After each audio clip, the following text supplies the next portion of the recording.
Itu tujuan utamanya. Karena Lucifer itu malaikat paling ganteng di sorga. Ganteng itu bukan berbicara kekayaan, ganteng bukan berbicara duit atau kekuatan. Ganteng itu wajah. Kenapa wajah itu penting? Karena ketika kita melihat seorang perempuan, yang kita lihat bukan duitnya, betul? Yang kita lihat bukan harta warisannya. Pasti ketika kita naksir seorang perempuan, jujur, laki-laki pasti ngelihat wajah. Nomor satu wajah. Kenapa? Wajah itu paling penting. Coba seandainya ada Tuhan berwajah tikus tapi dia bisa menjadikan langit dan bumi, yakin lo nggak akan mau nyembah dia?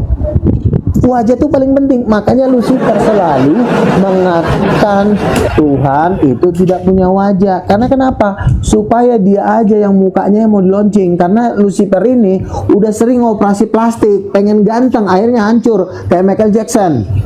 Michael Jackson udah kaya, Bang Luga. udah punya. Sebentar dulu, aduh. Iya, enggak. Menguatkan dirimu ya. Kalau aku juga nilai Elohim itu berwajah. Open cam dulu Bu Dani, biar semangat. Tapi jangan marah-marah lagi, nanti dilempar. Kalau ditransfer sih nggak apa-apa, ini mau dilempar pula. Bu Dani, ditransfer ke aku aja Bu Dani. Bu Dani, Menurut abang nih, Bu Darni cantik ya bang? Bu Darni cantik. Menurut abang? cantik lah. Sebentar, Bang Luga naik lagi. Bang Luga kena pelanggaran. Bang Luga naik lagi, kena pelanggaran Bang Luga. Naik lagi Bang Luga. Naik lagi ya. Naik lagi Bang Luga. Kena pelanggaran tadi. Saya undang coba. Ngomong apa Bu Darni ini? Mute-nya ketutup Bu Darni. Oh ya, Bu Darni mikir mute, Bu Darni. Tadi makanya aku marah sama Bang Luga karena cakap kotor. Kan sama-sama Kristen. Kan kita kan kalau seandainya aku salah, ya dia jarilah. Adanya tulisannya di sini ya.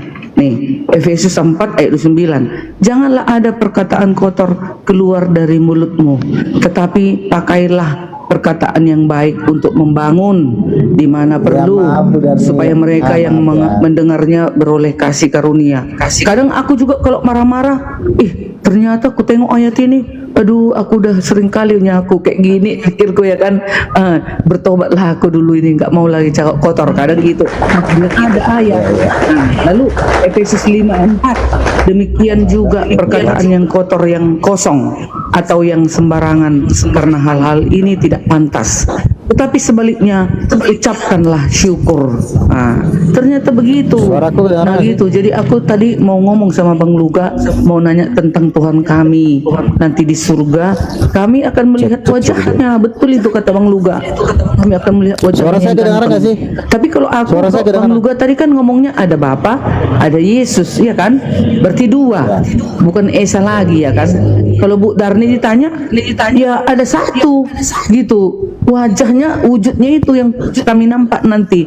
Kami akan melihat wajah Tuhan kami, muka dengan muka katanya. Makanya naikkan Bang Luga. Aku nggak marah Bang Luga. Aku hanya bertanya, naiklah. Sini Bang Luga. Tadi saya jambak, nggak tahu lagi di Bang Luga kemana, belum ada di bawah. Enggak dikiranya kali Bu Darni mau marah-marah lagi, enggak. Aku mau menguatkan dia aja dengan kami nanti kelak surga melihat Tuhan kami kok. Oh, Bang Luga lagi Bang ya? Luga. Gimana Bang Luga? Benar nggak ya? Iya. Kalau nggak kita melihat Tuhan kita, Sorry. apa janjinya ya kan? Ya kan Luga?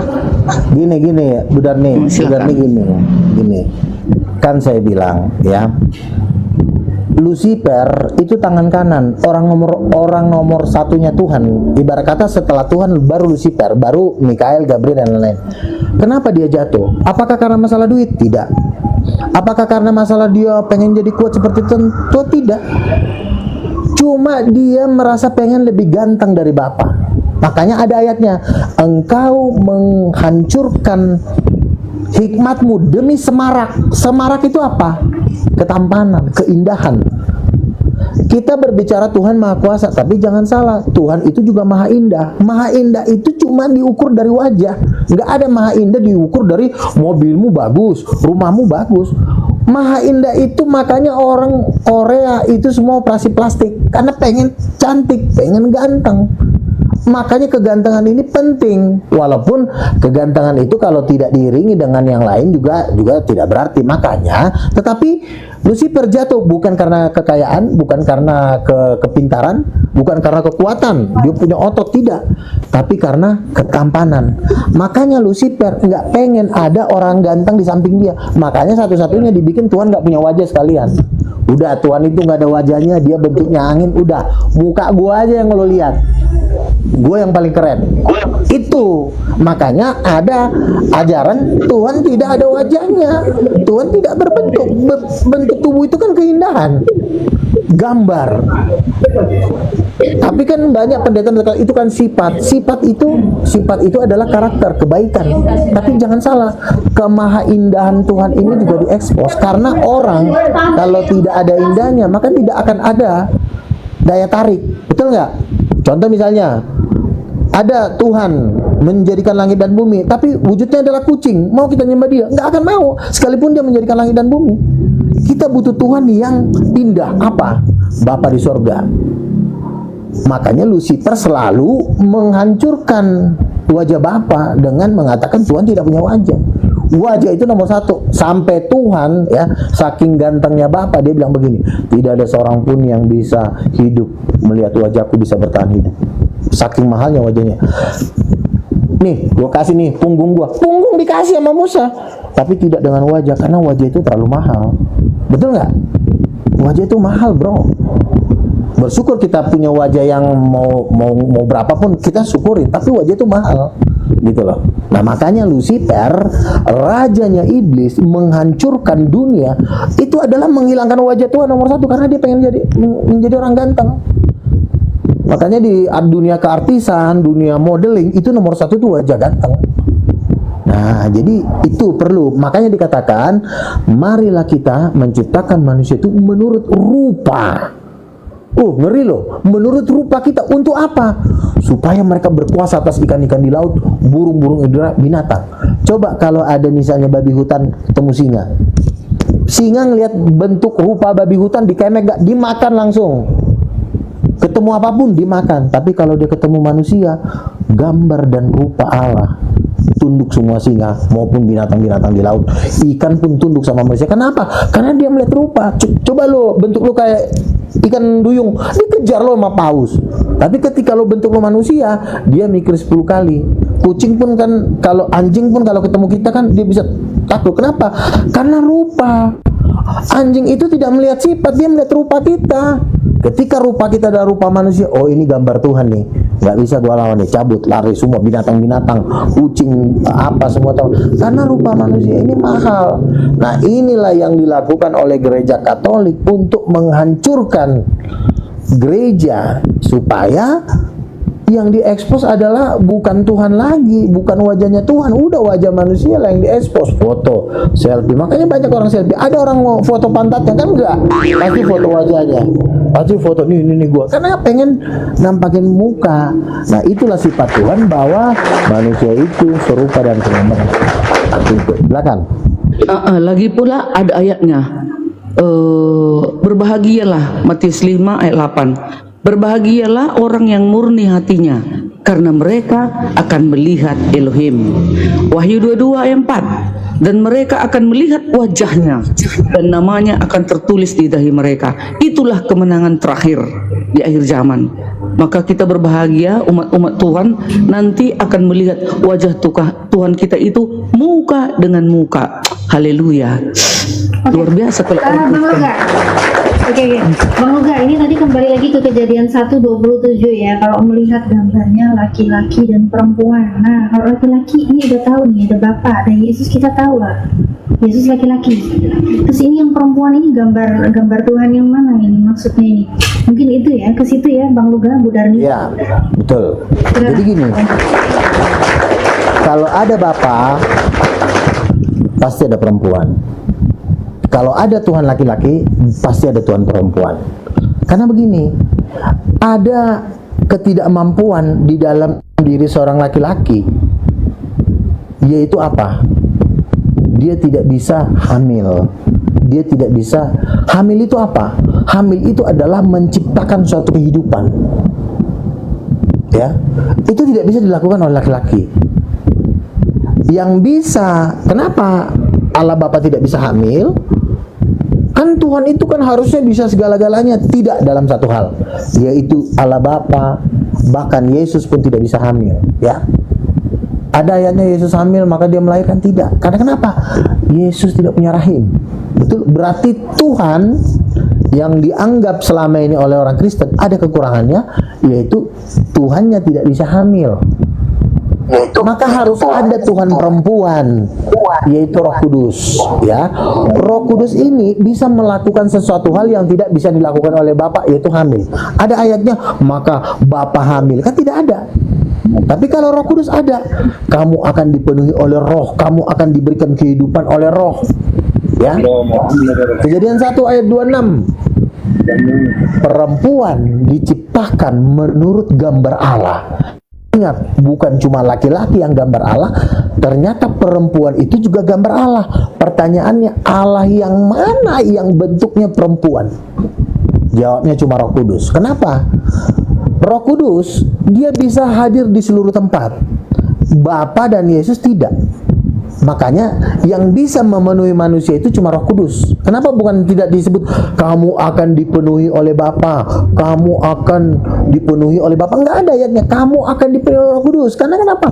Roh Kudus itu seperti rahim raksasa. Kita ini berada di dalam dia. Kita tercipta di dalam rahim Roh Kudus. Tentu dari sperma dari Bapa. Nah, makanya Roh Kudus itu adalah perempuan. Inilah yang disembunyikan oleh Gereja Katolik, karena Gereja Katolik itu foundernya adalah Maria Marguela. Maria Marguela adalah setan perempuan yang pengen Roh Kudus itu juga tidak pengen jadi cewek cantik. Dibikinlah Roh Kudus ini tidak berkelamin, diajarkanlah Roh Kudus itu angin tidak bergender. Sementara Maria Marguela dia punya barang diekspos sebesar-besarnya. Sementara rahim Roh Kudus dibilang ini sayanganku yang tercantik, ini nggak ada nih. Dia punya kemaluan, dia seperti angin. Tapi kalau gua bunda perawan lagi, aduh, bayangin, udah bunda perawan, dia mengangkangi Roh Kudus. Roh Kudus dikangkangi nama dia. Roh Kudus, lo bukan cewek, gua yang cewek, gua bahkan perawan. Tuh, itulah Maria Marguela. Inilah mama dari, kalau dibaca di kitab Wahyu pasal 18 dikatakan dia adalah ibu dari segala pelacur di bumi. Itu ada Wahyu pasal 18, perempuan yang berdiri di atas darah para nabi. Itulah Maria Marguela, ketua dari setan perempuan, dan dia adalah selingkuhan atau selirnya Lucifer. Begitu. Lucifer aja ada selirnya kok. Bang Luga, kalau yang itu wanita, aku kayaknya menolak Bang Luga. Sorry ya, karena gini. Sebentar, Ya. Bang Dewa monitor ya. Bang Dewa, aku izin mau sholat dulu Bang Dewa ya. Ya, karena kan Elohim itu Esa. Kalau ada Roh Kudus adalah perempuan, berarti ada Elohim, ada Yesus. 3 dong Tuhannya jadinya. Bukan Esa lagi. Makanya ketika kita digertak Esa, kita sedang ditipu. Tuhan itu Esa. Esa yang dimaksud oleh Yesus itu adalah Adam dan Hawa, suami istri. Kan Adam dan Hawa kan suami istri. Berarti Esa itu suami istri, bukan jadi satu batang, tapi satu keluarga. Itu yang disebut Tuhan yang Esa, Tuhan yang suami istri. Kenapa? Adam dan Hawa kan laki perempuan, segambar dengan dia. Jadi Esa itu yang dimaksud itu adalah doktrin gereja. Esa maksudnya satu, salah. Esa itu bukan satu batang, tapi satu keluarga. Karena suami istri itu adalah gambaran dari Tuhan, diciptakan menurut gambar Tuhan. Jadi kita ini sebenarnya Esa ini bukan satu, tapi 3, satu keluarga. Seperti itu. Makanya kan orang Oneness kan dia memegang keesaan. Jadi mereka ngotot Yesus itu menjadi satu pribadi, nggak ada Bapa, nggak ada Roh Kudus. Itu salah. Karena kalau Yesus satu pribadi laki-laki, dia akan sangat lemah. Satu, dia nggak bisa hamil, dia nggak akan bisa punya anak, dia akan kesepian, nggak ada istri. Kesempurnaan itu kan keluarga, rumah tangga. Makanya Tuhan berfirman kepada Adam, tidak baik manusia itu seorang diri, tidak baik. Berarti Tuhan itu bukan seorang diri, tapi dia adalah Tuhan yang esa, yaitu keluarga, family in heaven, bapak, ibu, dan anak. Itu yang benar. Gini Bang Luga, Alkitab tidak menggambarkan Roh Kudus berwujud manusia secara fisik, melainkan menjelma melalui simbol-simbol kuasa ilahi. Wajahnya yang sejati adalah Roh Elohim yang tidak kelihatan, namun ia dimanifestasikan melalui lambang-lambang yang dicatat dalam Alkitab. Burung merpati, wajahnya nggak Roh Kudus ya itu? kan? Burung merpati melambangkan kelemah lembutan, kesucian, damai. Saat Yesus dibaptis, Roh Kudus turun dari langit, hinggap di atasnya. Matius 3 ayat 16. Terus lambangnya api, melambangkan kehadiran Tuhan, kuasa yang menyucikan dan semangat.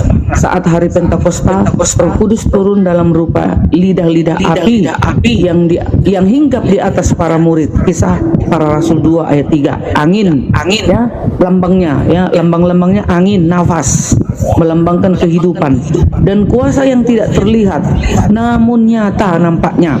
Sebelum kenaikannya, Yesus menghembusi para muridnya dan berkata, terimalah Roh Kudus. Yohanes 20 ayat 22. Terus lambangnya air hidup, melambangkan pembaruan dan kepuasan rohani yang memberi kehidupan kekal. Yohanes 7 ayat 38 sampai 39. Jadi nggak berwujud Bang Luga. Itu ya menurut Bible gitu. Bang Luga kan nggak pakai data. Silakan. Tadi kan Ibu Darni kan sangat bahagia ketika Bapak tuh punya wajah. Betul?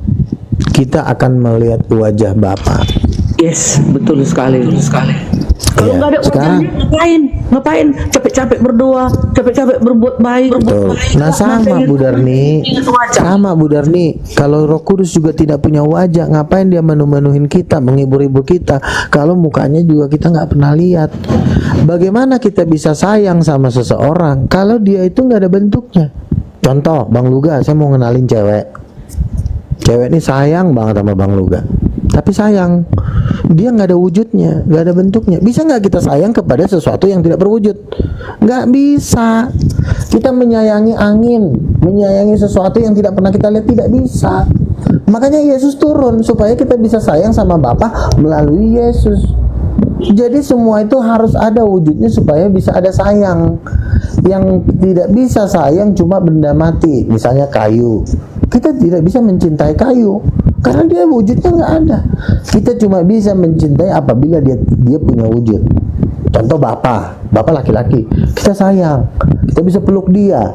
Kalau Roh Kudus nggak ada bentuknya, bagaimana kita mau bisa memeluk dia? Bagaimana kita bisa mencintai dia? Dia aja tidak ada wujudnya, tapi dia seperti angin, air. Bagaimana kita mau bisa mencintai air? Air aja juga nggak bisa diajak ngobrol. Yang benar itu, Roh Kudus itu memang ibu yang sangat cantik. Sudah dinyatakan kepada pendeta Erastus, ada seorang ibu yang begitu agung, begitu cantik. Lalu dia tanya, Tuhan siapakah ini? Inilah Roh Kudus. Jadi ada sebuah kesaksian ya, ibu ini dibawa Tuhan ke sorga, lalu dia bertemu dengan Roh Kudus. Lalu Roh Kudus mengatakan, Yahweh adalah suamiku. Ketika Yahweh menciptakan singa, akulah yang memberikan suara kepada singa itu. Yahweh ini cuma menggambar, Bapa ini cuma menggambar. Yang memberikan singa ini menjadi hidup itu Roh Kudus. Itulah gambaran. Sama seperti seorang ayah, dia memberikan sperma kepada istrinya, di dalam rahim diberikan kehidupan, jadilah seorang anak. Jadi Roh Kudus itu adalah rahim ilahi, rahim raksasa. Makanya pengajaran seperti ini Bu Darni, ini udah lintas gereja, ini udah di atasnya gereja. Makanya saya itu jabatannya adalah rasul. Gereja itu pendeta. Pendeta ini menerima pengajaran dasar dari kitab suci, yaitu dari 12 rasul. Nah, untuk menyempurnakan 12 rasul ini harus ada 12 rasul akhir zaman, yaitu 24 tua-tua.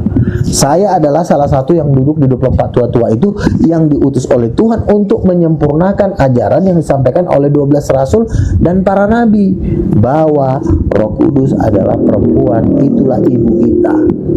Seperti itu.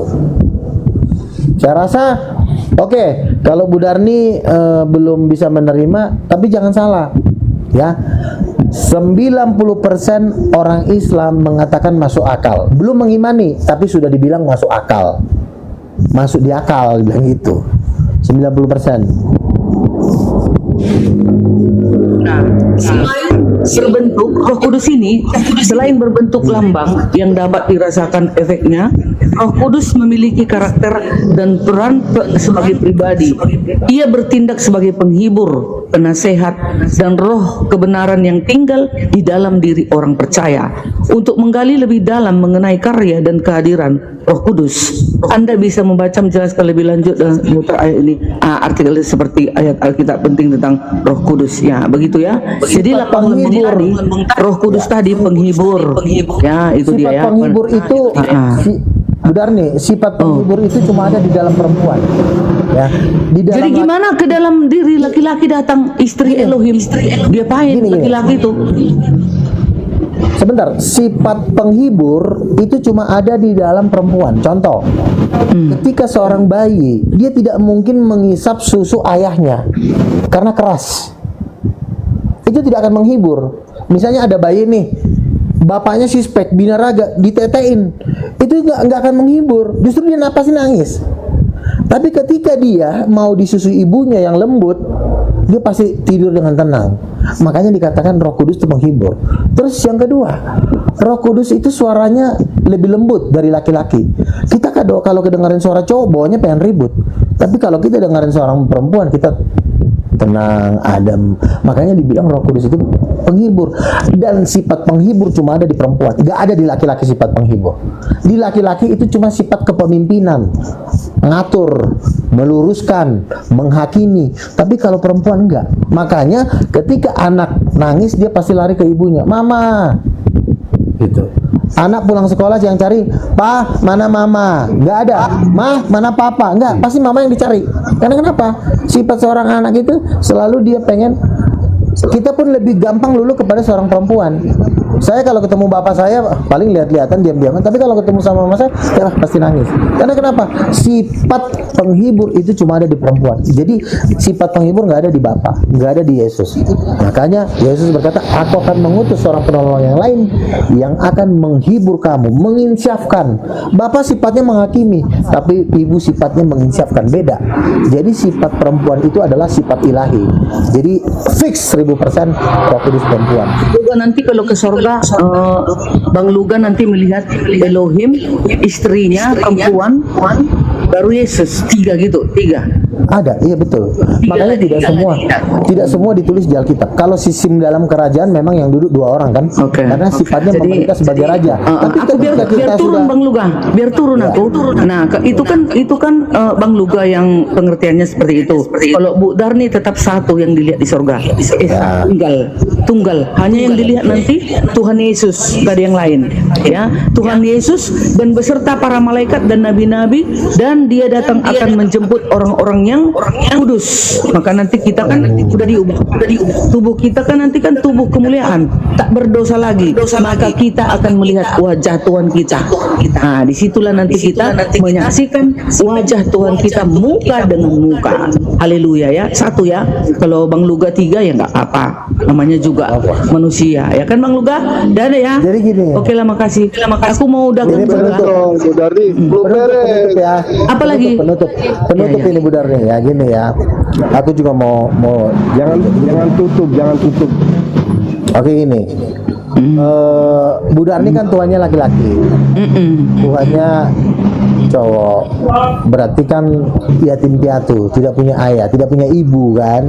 Nah makanya ya bagaimana lah orang yang berurusan dengan laki-laki yang tidak ada mamanya. Jadi memang ya gini Sabang lupa Luga. saya. Penguasa Bentar. Sabang Luga. Tadi saya lupa mau ngomongnya Penguasa, salah. Jadi ngapain punya gini, bapak, punya gini, ibu dia. kami pernah bertanya kepada Tuhan, bagaimanakah ajaran oneness ini? Apakah ajaran oneness ini masuk surga atau masuk neraka? Lalu Tuhan menjawab seperti ini.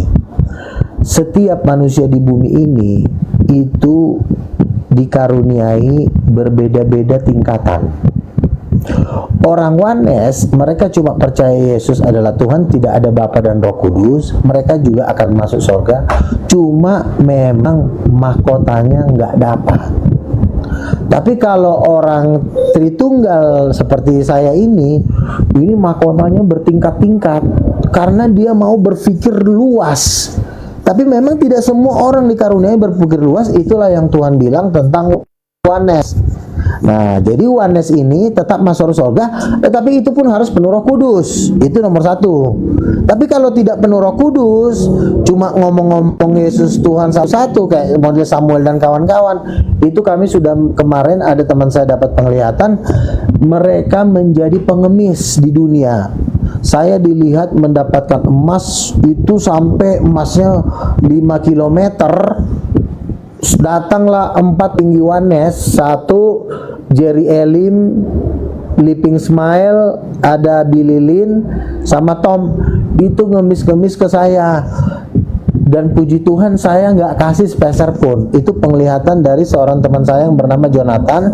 Bang Luga, saya dapat mimpi Bang Luga dapat emas, sementara orang oneness itu tidak dapat. Padahal mereka udah ngesot-ngesot, udah ngemis, udah nangis-nangis, dan Bang Luga nggak mau ngasih lagi katanya gitu kan. Nah jadi artinya mungkin kalian masuk surga tapi memang tidak dapat mahkota, begitu Bu Darni. Itulah penutupnya. Ini bukan pakai data, ini pakai data. Ulangan 6 ayat 4. Dengarlah hai orang Israel, Tuhan itu Elohim kita, Tuhan itu Esa. Satu ya. Yesaya 44 ayat 6. Beginilah firman Tuhan, Raja Israel dan penebusnya, Tuhan semesta alam. Akulah yang terdahulu dan akulah yang terkemudian. Tidak ada Elohim selain aku. Ya, selain aku, kata Yesus. Lalu di Markus, ini perjanjian baru. Tadi perjanjian lama. Ya, Markus 12 ayat 29. Tuhan Yesus menegaskan hukum yang terutama dengan mengutip ayat perjanjian lama. Jawab Yesus, hukum yang terutama ialah, dengarlah hai orang Israel, Tuhan Elohim kita, Tuhan itu Esa. Enggak 3 ya. Lalu 1 Timotius 2 ayat 5. Rasul Paulus menuliskan, karena Elohim itu Esa, dan Esa pula dia yang menjadi pengantara antara Elohim dan manusia, yaitu manusia Kristus Yesus, yang dalam walaupun rupa Elohim, dia mengambil rupa manusia dan turun ke bumi. Makanya dia dikatakan utusan. Begitu ya Bang Luga. Kalau Bang Luga mengatakan nanti di sorga melihat 3, kalau saya melihat pelajaran ini 1, itulah Tuhan Yesus. Wujudnya itu nanti yang kita lihat, siapa yang menang, siapa yang diangkat nanti kelak kemana, ke sorga. Oke? Makasih Bang Luga. Dadah ya. Bang Emet dan Madewa host dan yang lain-lain. Udahlah, aku mau kerja, mau cari mamam. Minggu siang. Ini ada Bang Emet. Udah. Gak ada Bu Darni, gak seru ya, jangan. Tadi saya lagi ada kerjaan kesibukan. Ini saya baru nongol lagi. Kelamaan. Sorry saya. Tapi saya 5 menit lagi lah ya. Oke, sebentar Bang, saya sapa dulu ya. Saya sapa dulu yang lain. Oke. Blue Crown. Blue Kristen Muslim Blue.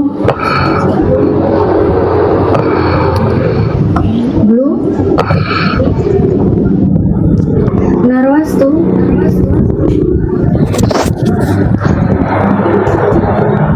Narwastu Kristen ya.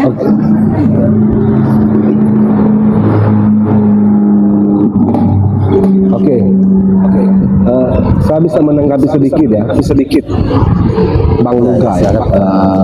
Silakan. Tadi terakhir saya dengar Roh Kudus itu perempuan. Ya.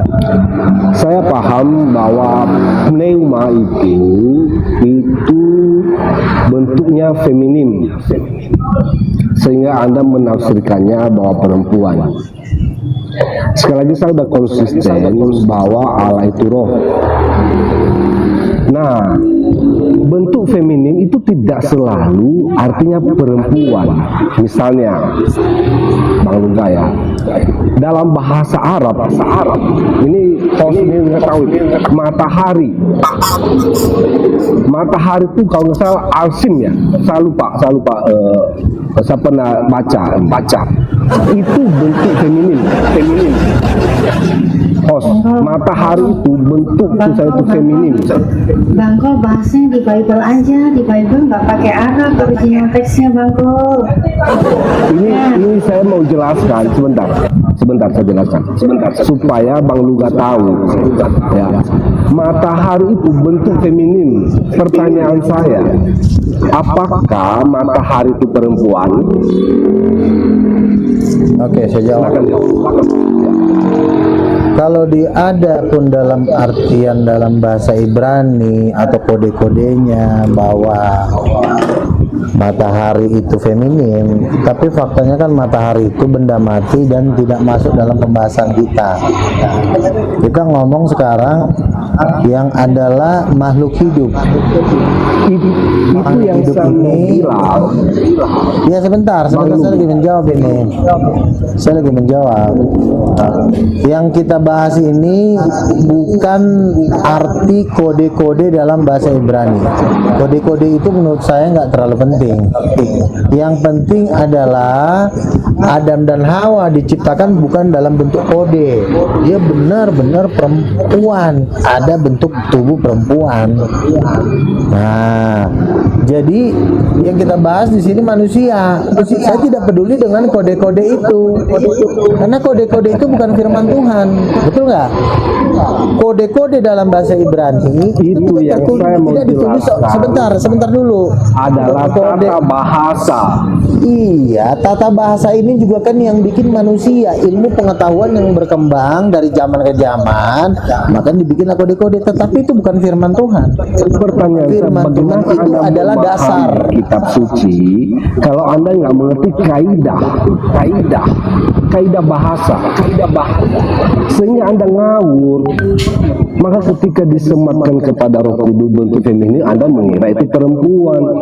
Padahal itu tata bahasa. Saya udah tanya Tuhan. matahari bentuk feminin tapi bukan perempuan. Sama dengan Allah. Allah itu maskulin, ya. Roh Kudus itu bentuknya feminin. Itu bukan berarti biologis. Untuk menghindari, sebentar, gantian bicaranya ya. Untuk menghindari, Tuhan juga tahu kok. Nanti orang bakal ada mengistilahkan, menafsirkan, memakai kode-kode bahasa Ibrani. Tuhan tahu, makanya Dia berikan satu sistem penyampaian firman Tuhan dalam penglihatan. Gitu. Kalau bahasa Tuhan kan bisa ditafsir multitafsir. Oke. Makanya untuk menghindari multitafsir, Tuhan memberikan sistem baru nih di luar perkataan, itu penglihatan. Nah, begini Jadi nabi-nabi ini daripada gua ngomong lo pakai teori, mending lo lihat gua langsung. Jadi Tuhan itu kan ngomong, oh gua ini begini. Ah, untuk lebih jelasnya lo ngeliat gua langsung deh. Nah, makanya diberikan penglihatan. Dan nabi-nabi ini sudah diberikan penglihatan. Ingat, penglihatan bukan ajaran. Tuhan enggak lagi ngajar, Tuhan lagi ngasih tahu sama ngajar beda. Kalau ngajar kan bisa disalah tafsirkan.